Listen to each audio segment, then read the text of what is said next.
October monthly assessment. تقييم شهر أكتوبر. ازيكم سنة تالتة، أنا مس هويدا، والنهاردة هقدم لكم مراجعة على شهر أكتوبر. أتمنى إن هي تعجبكم إن شاء الله. ياريت تركزوا معايا، مش هاخد من وقتكم وقت كتير. General revision دي مراجعة عامة. Number 1 vocabulary. هنحاول ناخد الفوكابيولاري الأول. tall طويل. short قصير. short curly hair شعر مجعد. curly hair straight hair شعر ناعم.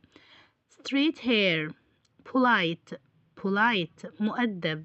shy خجول. wake up يستيقظ. wake up. have breakfast يتناول الفطار. go to school يذهب للمدرسة. get dressed يعني يرتدي. father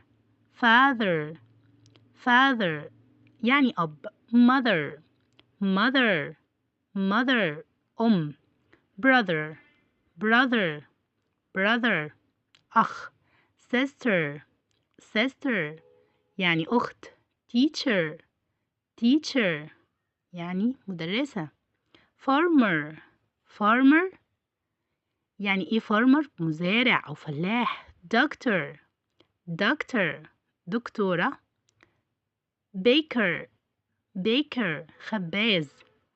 pilot طيار.